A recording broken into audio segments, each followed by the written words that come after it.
What's going on, Miracle Fighters, and welcome back to yet another Cardfight Vanguard deck profile video.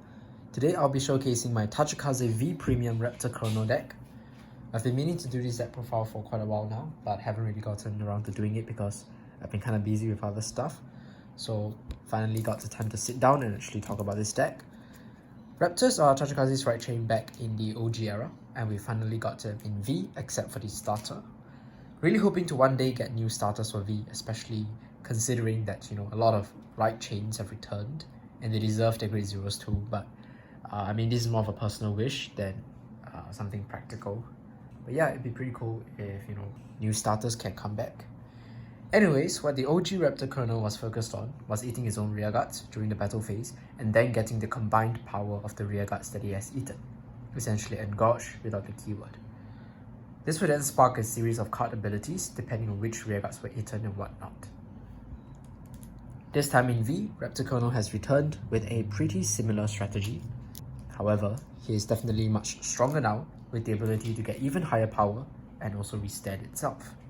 So without further ado, let's get right into the profile, starting with the right chain. So as you can see here, we have 4 copies of the Grade 3 Military Dragon Raptor Colonel, 4 copies of Military Dragon Raptor Captain, the Grade 2, and of course 4 copies of Military Dragon Raptor Sergeant, the Grade 1. And then with the starter, I'm playing Dragonic for this deck. Doesn't matter which one you play, honestly. So let's put this aside. Okay, let's get right into these 3 cards. I play 4 copies each of the Raptors because these 3 are really important in the Raptor Colonel deck. Because of the nature of this deck and the design of the Raptors, let's start off first with the Sergeant, the Grade 1. Alright, so here we go.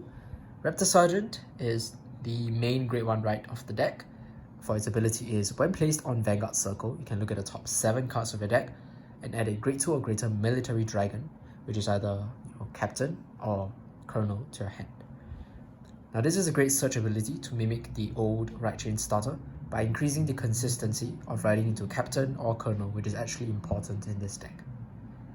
Besides this on-place effect, Raptor Sergeant also has a V/R effect, which is on attack or boosts, you can choose one of your rearguards without an equip gauge, and you may put the top card of the deck face down as an equip gauge for that unit. Despite Raptor Colonel not really being a gauge-reliant card, Raptor Sergeant is still useful to enable cards that use gauge, as those cards are more prevalent in V, Tachikaze, and have generally stronger abilities. Raptor Captain, which is our Grade 2 Raptor that we will get to very soon, will also rely on gauge, so Sergeant is a really nice gauger for this deck. So that's 4 copies of the Sergeant. Moving on to Captain. Okay, we play 4 copies of Captain as mentioned. So Captain is the deck's main Grade 2 right. When rolled upon by the Colonel, the Grade 3, you may Soul Blast 1, search your deck for up to 2 Grade 2 or less cards with Military Dragon in their card names, call them to Rearguard Circle and shuffle the deck. This is an amazing ability that gives you a +2 to the field by riding correctly to Colonel. Calling Rearguards from the deck mirrors the old Raptor right chain, and just like in the OG era, provides free food basically for Colonel's retire 5 cost. It also means that you don't necessarily minus too much for the first restand, which is great. Depending on which one you need, you could call either 2 Captains, 2 Sergeants, or 1 of each. I personally usually call 1 of each, unless I already have an abundance of either one, because Captain kind of needs Sergeant to activate its second ability. And it's never bad to, call 1 of each, right? Captain's Rearguard skill is when retired by your card's ability, while it has an equip gauge, you may Soul Blast 1 and Superior Call itself back onto the field. Since Captain doesn't gauge itself, you will need cards like Sergeant to gauge it to enable this effect, as mentioned. But basically, this ability, when combined with Colonel, is an amazing way to multi-attack whilst paying for the restand without losing too many rearguards. So what do I mean by that? For that, we have to take a look at Military Dragon Raptor Colonel himself. Colonel is the main Vanguard of the deck, and it has 2 abilities. Firstly, when it attacks, you may counterblast 1 and retire any number of your rearguards. For each one retired, it gets plus 5,000 power until the end of turn. If you retired 5 or more units for this cost, and your opponent's Vanguard is Grade 3 or greater, at the end of the battle that Colonel attacked, you stand it. This is literally Gluttony Dogma's, which is a strides ability if you think about it. Engage any number and you 5 or more restand it. And because Colonel gets plus 5k for each retired rearguard, if you're going for the restand, he's always going to be swinging for 37,000, right? And he will be swinging for 37,000 twice because he gets the power buff until the end of turn. Now this is actually pretty good, considering that Raptor Colonel doesn't lose any drive checks as well. So you have 4 drive checks on a restanding Vanguard attacking for 37,000 power twice. Tachikaze has a lot of when retired by card abilities effect because that's the whole playstyle of the clan. Hence, with Colonel as the main Vanguard, the rest of the deck will consist mainly of cards that can trigger abilities when eaten. The main limitation of this restand is that it requires the opponent to be on grade 3 also, meaning that you can't use it first. And since you generally want to save all your rearguard resources for the restand turn, this deck might play a little bit vanilla on your first grade 3 turn. This might not feel good since many decks can pop on first grade 3 turn. Hence, some players might prefer running a couple of backup grade 3s or setup grade 3s to prep for the restand turn. Personally though, I only run Raptor Colonel as the boss, as the only grade 3 to be exact for this deck that you want to be running into. And that's because of Raptor Captain. To activate Raptor Captain's amazing ability to superior call from the deck, you have to write Colonel over itself. So that's one reason why I'm only playing Colonel as the main Vanguard. And secondly is because backup grade 3 writes generally don't do anything once you go into Colonel. And I prefer running cards that give some form of advantage or can trigger abilities who are retired. Extra grade 3s means that I have to cut down fodder cards, which I don't really want to. I do know a lot of Raptor Colonel lists that play either Gigano or Spinal Driver. Both are very viable options. I personally, if I had to choose one, I probably will pick Gigano because Gigano can set up very nicely for the Raptor Colonel turn by allowing you to draw 2, call 2, and having a pretty decent first grade 3 turn. But for this particular deck, I'm just playing the 4 Raptor Colonels. Anyways, even if you don't go for the restand on your first grade 3 turn with Raptor Colonel, if you have extra retire fodder to kill, you could always just use Colonel to eat 1 or 2 rearguards to pop their effects and do some shenanigans anyways to make the turn not as vanilla. You don't always have the tunnel vision into retiring 5 and only 5, so I would say that depending on what you have in your hand, depending on what cards you have on the board as well, your turn 3 might not be as vanilla as you might think. However, retiring 5 is still always the play to go for as long as the opponent is on grade 3 or greater, because as I've mentioned, 37k with 37k twice with twin drives on both attacks is very strong. Raptor Colonel also has a second ability, which is continuous on Vanguard Circle. During your turn, all rearguards placed during the battle phase gets plus 5,000 power. As mentioned just now, Raptor Captain can be called back when eaten by Colonel. With this skill, it will be called back as a minimum 14k attacker or 19k on XL2. If on XL1, it can even hit over defensive triggers, hitting for 24k. Free power boost is always welcomed, and even if it doesn't necessarily give the superior call unit the ability to hit over defensives, but I mean, you're getting 4 drive checks, right, with Raptor Colonel, so out of those 4, all you need is just 1 trigger for that rearguard to be able to hit over defensives. Now this ability also not just works with Captain, but also other Tachikaze support cards like a Regiodon and Bluesprint, basically anything that's able to call themselves or others during the battle phase. Pretty neat, and I really like it, so yep. There we go for the Raptor series. Now with the Raptors out of the way, let's move on to the rest of the deck. Now that we know what Raptor Colonel does, what I play for the rest of the deck will mostly be cards that either give you some form of benefit when being retired, or consistency cards to help you get to Colonel smoothly because it's your only grade 3. Hence, I'm going to be splitting up the deck profile into 2 parts. Firstly will be the retire fodders, right, the main units that I consider food for Colonel, and then the other half, the normal units, will be the consistency units. So yep, let's begin with the food cards, right? Technically, any rearguard can be retired fodder for Colonel, but the cards that I will show you guys right now are cards that specifically activate their abilities when retired and I will consider the main targets to be, engorged. Raptor Captain is actually one of them, so we've already talked about him. We can move on. The most notable one that we have for this deck is the Regiodon and the Bluesprint pair, which have been beautifully reprinted in triple rare form. Okay, so both of them have the exact same ability, which is when they attack on Vanguard or Rearguard Circle, you can gauge one of your rears, and then when they are retired from Rearguard Circle, you can superior call a card from their own gauge to Rearguard Circle and give that called unit a gauge. This effect is a named heart once per turn for each of them. So playing both means that you can activate both in the same turn, since they're different card names, right? This one is Regiodon Dragon Regiodon, that one is Full Speed Dragon Bluesprint or whatever it is. I think this is a misnamed Bluesprint, but I might be wrong. But yeah, basically they have different names, so you can use both in the same turn. The reason I'm running 4 Regiodon and 3 Bluesprint is because many times your front row is already clocked with your better grade 2 attackers like Pton, Regiodon, and a couple more that I will show off.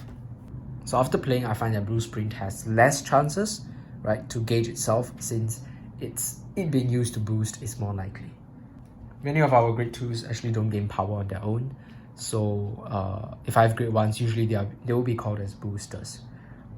Hence, I feel more comfortable playing the Regiodon attacker at more copies, right, than Bluesprint. Another reason is also because the grade 1 slots are a little bit more tight, so 3 is all I can afford, unless I cut down on some cards, but then I've really tried to limit the other cards already, so I'll talk about those later on. But yeah, this is my preferred ratio. The thing about Regiodon and Bluesprint also is that you don't really want to be seeing too many copies of them together, right? You don't want to see too many copies of them in the same turn, because retiring 2 or more of them means that one of them will be going to waste, since they're hard once per turn. Oh yeah, another thing about Regiodon is that if you have 2 Regiodons out and a Bluesprint in the bag, you can actually use that second Regiodon to gauge the Bluesprint instead of gauging itself, and then use Vanguard skill to retire the gauged Regiodon and the gauged Bluesprint, leaving the ungauged Regiodon on the field. What it does is allow you to save the second Regiodon for a later turn, while also being able to use both Regiodon and Bluesprint in the same turn, without needing Bluesprint to attack. All in all, Regiodon and Bluesprint are amazing cards that enable us to multi-attack with our rears, and because they call from gauge during the battle phase, they synergize really well with Colonel, since the called unit will get plus 5000 power, making our attacks a little bit harder to guard. Moving along, I also play 2 copies of the Assault Dragon Blytops. Now this is a very old card. Came out in EBO1, which is the very first set in V Premium, right, that had Tachikaze in it. Blytops is also a retrain of a classic card back in the day, one of my favorite ones. Just like the artwork and Triceratopses. But anyways, what it does is when retired from Rearguard Circle, you may counterblast 1. If you do, return up to 2 gauges equipped to this unit into your hand. So Blytops can potentially give you more cards in your hand by retiring him. The problem with Blytops is that Blytops doesn't gauge himself, so it requires him to be paired alongside your Raptor Sergeant or Regiodons and Bluesprints in order to get gauges. However, it being a potential draw tool for 1 retire is amazing, as it can help you to maintain your card resources. Counterblast is not used much in this deck besides Raptor Colonel's ability, so I don't find myself liking Counterblast usually for Blytops. Blytops also works when retired by the opponent, so if it has gauge or gauges and is either attacked or retired by an opponent's ability, you can still proc him in a way to increase your hand size during the opponent's turn, which is really neat. So yes, I'm running him at 2 copies. And Blytops is also really similar to our next key fodder, which is the Vicious Claw Dragon Laceratorex. Laceratorex has a similar ability, which says when retired from rear, Soul Blast 1 and return up to 1 gauge equipped to this unit to your hand.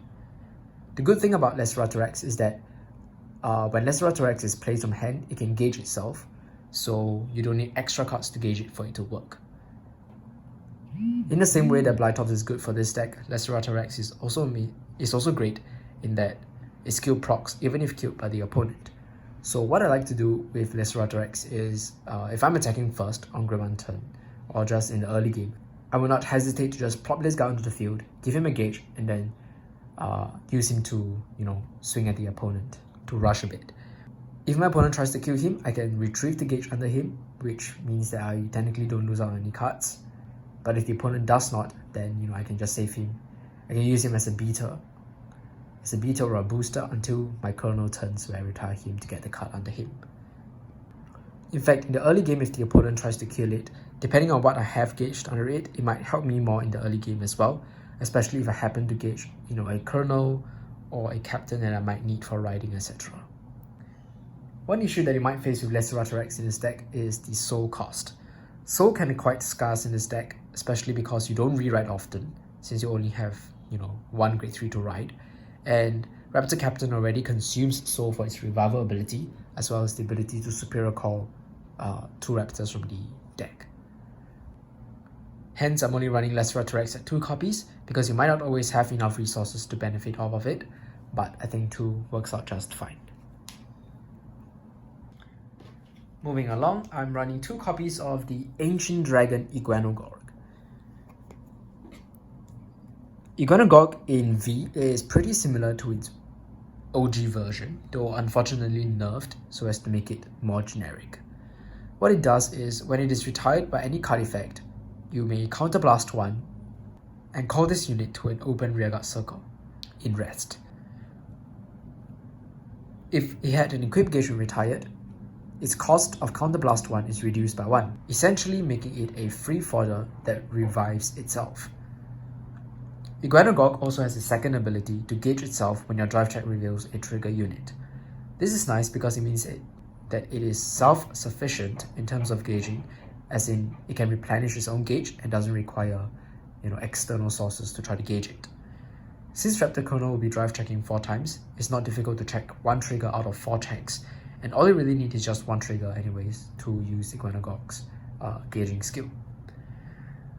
So yep, I play Iguanogorg at 2 copies. I just find him a really nice recyclable retire fodder that I can use every single turn.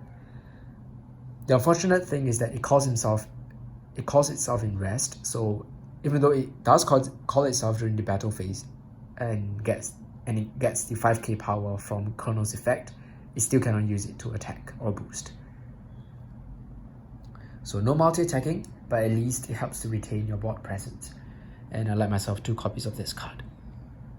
Last but not least, for the retire fodders, I play 2 copies of the Pton Dragon Polecan Spine. Polecan Spine is V Tachikaze's main form of resource generation, or resource recursal. Its effect is, when retired from rearguard circle by anything, just retired, you can activate all of its following abilities according to the total number of your equipped gauges.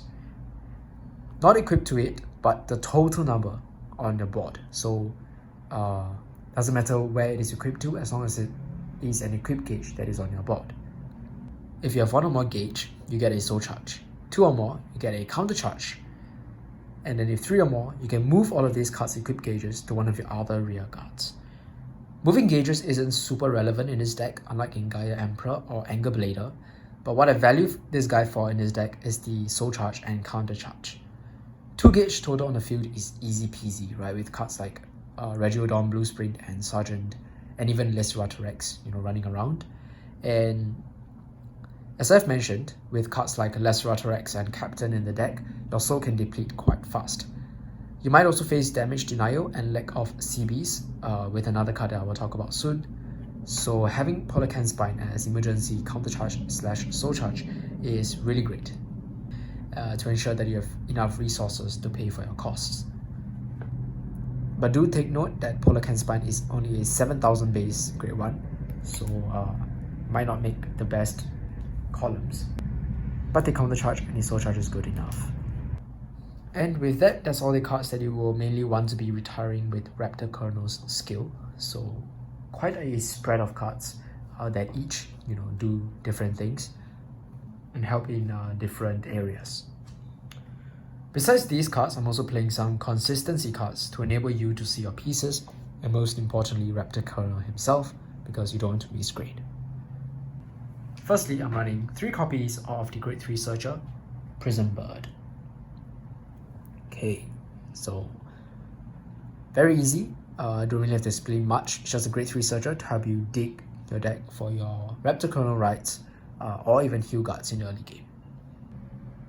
Prison Bird also has a secondary effect. If a new equip gauge was put for a unit this turn, it gets plus 5000 power. Pretty decent. Every turn you will expect yourself to be gauging through the multi-attackers or through Sergeant. So most of the time you'll be a 13k, attacker / booster, which is pretty decent to make magic number columns.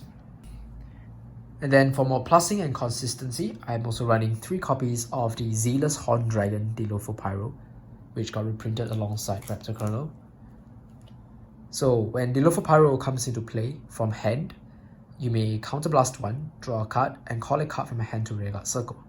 Then you may put the top card of a deck face down as an equip gauge for that unit. This is a straight up +1 that also gauges, meaning that it can set up cards like Iguanogorg and Blytops, or even Polecan Spine.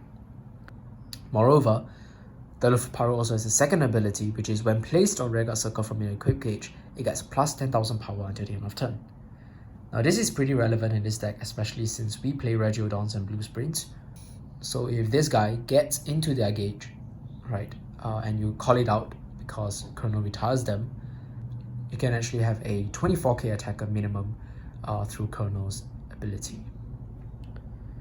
Of course, since you don't have Savage Shooter in this deck to force Dilopho Pyro under Regiodon and Bluesprint, you will have to rely on your luck engaging, which is not super consistent, but occasionally you will get lucky and potentially call this guy out.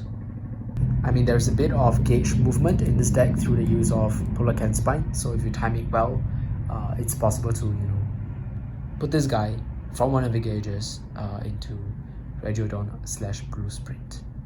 But yeah, it's a very random skill, but when it does happen, you'll be really glad that you have this card. So yeah, that's our 3 copies of Dilopho Pyro, and that rounds up all the normal units for this deck. Moving on to the triggers, I'm playing the most basic lineup of 8 critical triggers, 4 draw PGs, and 4 heal triggers. Now this deck focuses on restanding the Vanguard and getting 4 drives in a turn, and places less emphasis on the rears, so I prefer myself 8 crits in this deck, minimum, to capitalize on the 37k Vanguard that is attacking twice. With this deck, since you'll usually be attacking with your rearguards first because you'll be retiring them through Colonel's effect, most of the time, by the time you twin drive, you will only have very few rearguards left in the front row anyways, and thus fronts make less sense to me than critical triggers. I was previously playing 6 draws and 6 fronts, but I found myself on the verge of decking out very often, and every time I needed a crit to close games, I checked the draw instead, which is not good, right? So what I did was I went back to 8 crits, 4 draws, and I think it works better this way. If you get lucky and are going second, you can really kill on the first Grade 3 turn. 4 draw triggers, there are the draw PGs, because you do need draw PGs to survive some insane hard hitters that are present in many decks right now, and also PGs are really good against the mirror match, of course. Now, why don't I play more crits? I think draws are still needed, because for this deck you want to be able to replenish your hand and field after sacking 5 rearguards for Colonel. You just want to make sure that you have enough cards to actually retire 4 with Colonel's effect. Hence, draws can help to replenish your hand, which will then lead you to replenishing your field for future plays. For this deck, I'm only playing 2 Heal Guardians and 2 20k shields. The reason for this is because this deck runs low Grade 3 counts, and you don't want your Heal Guards to mess up your ride. There have been at least 2 to 3 games where I was missing my Grade 3 ride, which is Raptor Colonel, and I was preparing to go into a G assist the next turn, but what happened was I stand and draw, and it was the Heal Guardian. I'm definitely not riding this guy because it doesn't have an XL gift and it's a 10k base, and if I don't ride, then I also can't G assist because it's a Grade 3 that's stuck in hand. Grade 2 gaming in this deck is not as strong because we don't have cards like Mega Rex or Spinal X Tot for multi-attacking plays, so I don't want to stay on Grade 2 as well.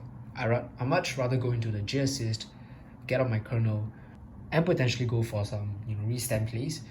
But in those cases where I top drew the heal guard, I just couldn't do it. Hence, because of my trauma, I went and cut down the heal guards to just 2 copies and included 2 of the 20k shield heals, which are better late game, right? But of course, heal guards are really important to protect yourself against early rush as well as OTK decks. So yeah, I'm still like juggling between 2 to 4 copies of the heal guards. Once again, it's up to personal preference, so I would say minimum is 2 heal guards, and then you can go 2, 3 or 4. It's all fine. And with that, we've come to the end of this deck profile. This is the entire deck all laid out for you guys. Before we end, let's talk a little bit about the alternatives. For the alternatives, anything that has skills to do with when retired can work in this deck, to be honest. Raptor Colonel is a little different than previous Tachikaze V bosses, as it is not gauge reliant, so you don't really have to play a lot of cards to improve your gauging experience, like Savage Shooter, Mega Rex, etc. And while those cards are stable in other Tachikaze decks, they aren't really needed in this deck. Shooter has always been the best threat for previous Tachikaze decks, but in this one,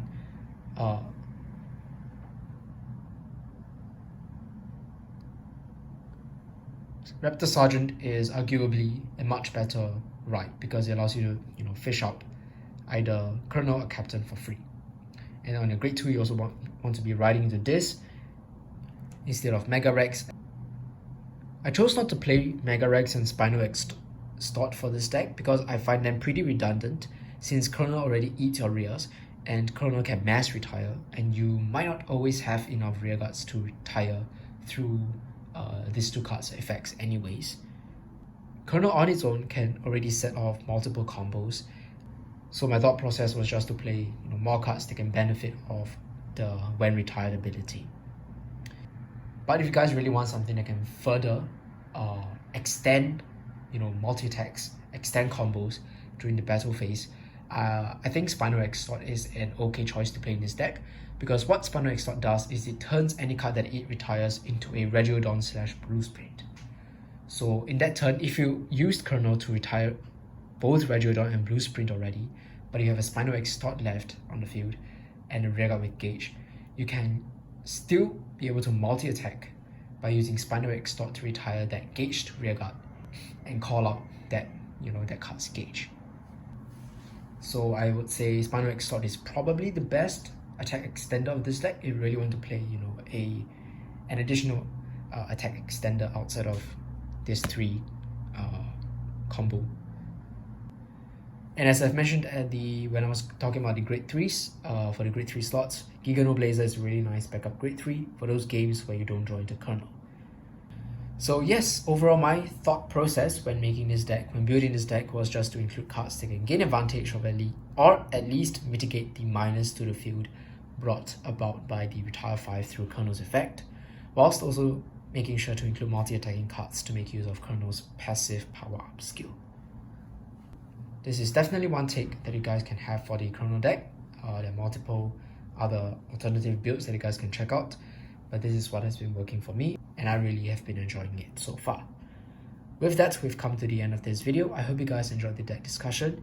If you guys have any suggestions or queries, do share them with me in the comment section down below. I personally can't wait for the new V-Clan collection to drop in English so that I can get my true Ancient Dragon, or rather my Ancient Dragon deck, updated, as well as try out the new Spinal Driver Reverse, and most importantly Tyranno Legend in my Tachikaze decks.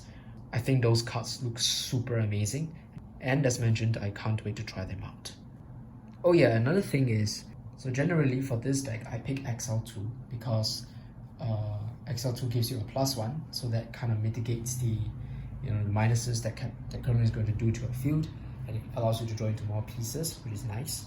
But if you're feeling a bit reckless, you might even consider going to XL1, especially since XL1 works really well with Captain to allow your superior court rearguards or superior court captains to hit over defensive triggers. I would say XL1 is more viable if you're playing the Gigano Blazer / Raptor Colonel build, but if you're playing the Spinal Driver / Colonel build, then I would go for XL2. So yes, like close to 99% of the time I choose XL2.